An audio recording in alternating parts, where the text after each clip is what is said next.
Good day, all of you guys. I hope you're all so good, man. On today's lesson, we're gonna continue with the analysis of the book of Francis Wilson, the SS papers, with the theory of the color confrontation and racism. So yeah, guys, I hope you're gonna enjoy today's class. Don't forget to like, subscribe, and comment if you have critical views, if you have different views from mine, because this is my analysis.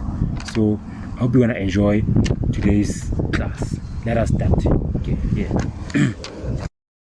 So you must remember that in this theory of Cres, confrontation, theory, and racism, Francis Wilson emphasized how white people confronted this thing of color inferiority on them. So he mentioned that white people are insecure with their color skin, they are insecure with their genetics. Hence, they tried by all means necessary to kill the black man's power in terms of creating or reproduction. So we're gonna continue with those concepts of white people feeling insecure with their genes. Yes, guys. So let us start. As the book proceeds, it says that most cosmetics are also an attempt to add color to white skin. So there are different types of products that are sold at pharmacies that are created by Caucasians to actually better their skin color. So they're inferior also to their skin. So they want to install these insecurities on black people who were feeling good in their own skin, in their own skin color, guys. So this inferiority is not only on us as Abantu Bantsundi, it also affects the white man mentality or psychology. Hence this thing, they infected us with it. Yes, guys. And millions are spent on advertisement as being able to increase the tanning potential of whites. And as the people of color have responded to the already established social conditioning of white supremacy, which means with them selling those products in the advertisement system, we actually identified ourselves with the oppressor. Hence, we started unliking ourselves, we started hating ourselves. Hence, we started hating the way we look, the way our skin looks, the way our skin looks as brown. So they used advertisement, they used symbols to actually make us to be inferior to ourselves as Ma-Afrika, guys. So it worked well, the concept of advertisement. And another example, it says that elaboration of the myth of white genetic superiority through social, political, and economic structures. So these people, they knew that for them to actually rule the world, they have to sell lies.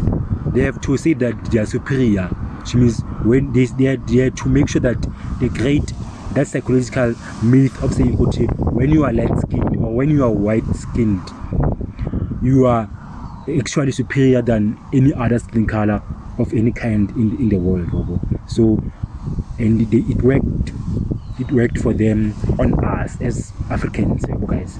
So yeah. So they used symbols, they used politics, they used in the economic sector. When you are white, your work is good and stuff like that. So that's how this thing killed us. We only need white people to work for us in any economic structure. So now in Africa and Asia, we have always been producing kids at a higher rate, so the whites also cannot reach this level. Hence now they are taking the people of color to say that you are not allowed to have more than 2 to 3 kids. So now in China, guys, you are not allowed to have more than 2 kids. That is dictatorship of highest form. So they're trying to make us to look as if you're not allowed to, which means they want to make it as if it is a sin to have more than 3 kids here in Africa. That's their plan, to actually depopulate Africans, to actually make sure that we as Africans or black people are not the majority in this world. And another thing, they actually created the population agenda, whereby they sell the concept of genetically inferior to oneself, to feel as if you cannot make kids, to feel as if you're not that kind of person who can make it as an African. So they want us to have less population in the world, and the depopulation agenda that they want to introduce in the world, that they've actually tried to introduce in Africa through diseases, through man-made diseases actually, guys. So it's a plan, it's a worldwide plan to actually depopulate Africans around the world. Yes. Then another point, white supremacy is viewed as a full-blown social contradiction and a major social dynamic superseding all others in influencing universal social practices and decisions.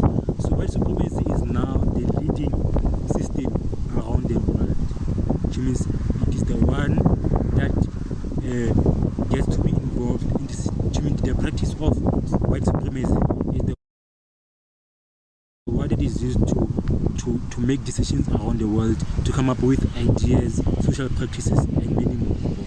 So around the world, white supremacy is a system that is upstanding and working. That is the one that controls the world currently here. So now we need to change the narrative on this.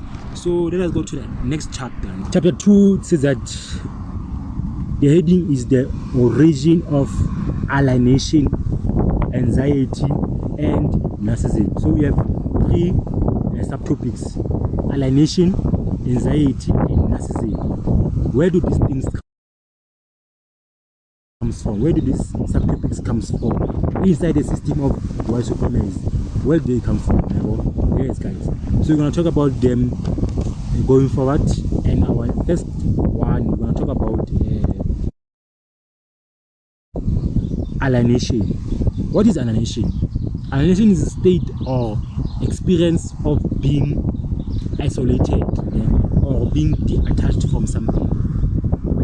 Or in the law sector, the change of ownership from one person to another. That is alienation. We're gonna take this concept into the white supremacy system. Go to how being detached, maybe from your culture, your community and stuff. So yeah, let us start with the origin of alienation, anxiety, and narcissism, chapter 2. Yes, guys, this is a chapter we're going to talk about, and we're going to break these 3 concepts properly.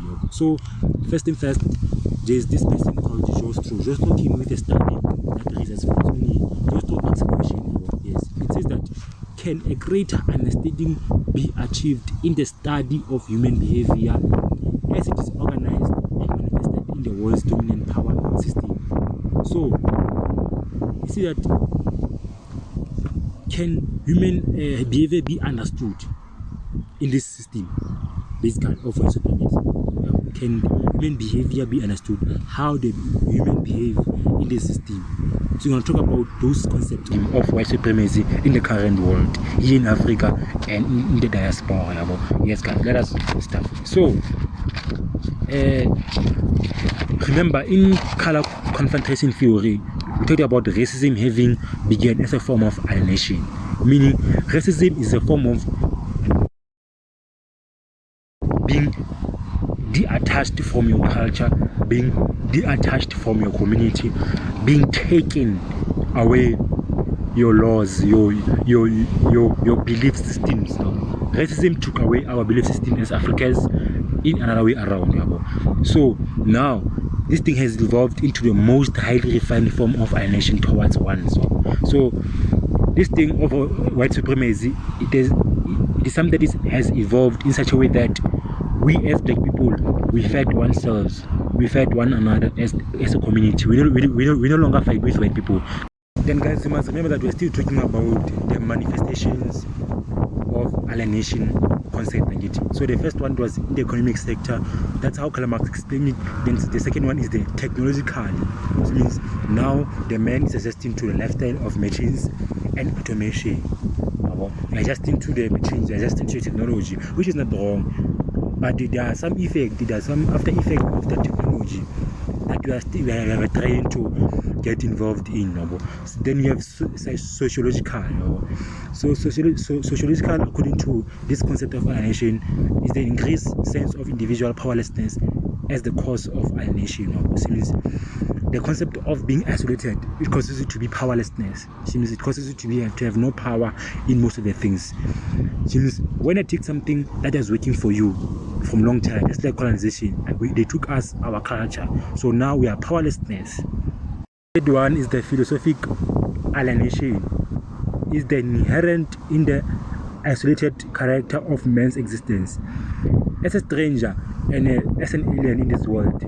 So this one, it talks about not being able to fit in the world. Right now, guys, people are talking about fourth industrial revolution, and as the people who are in Africa, we are still struggling in terms of technology, but people are moving on. In terms of electricity, people are talking about solar panels. We don't have that kind of money to buy those solar panels. They want to transition us from coal to solar panels, wind production, and wind production of electricity through wind, through hydro and stuff. But China, we are still stuck as the marginalized people here in Africa. We cannot even have some money to buy those solar panels, but they're talking about transition here in South Africa. It's a shame on our country. And the fifth one is the psychological self-estrangement, self-isolation, psychological self-isolation as a result of split between unconscious and the conscious forces in the personality. Meaning, we have those ones. We have the split of being conscious or being aware of something, and being unconscious or not being aware of something. So that is self isolation psychologically. You are isolated psychologically due to being unconscious and being conscious in most of the things as a society. That's what causes isolation. That is what causes powerlessness in our people. So I'll just explain it deeper, these concepts, as you go on, guys. So yeah, there are many of them, and I'm not sure we're actually gonna spend the whole day explaining them, but I'll just explain them deeper in the next session.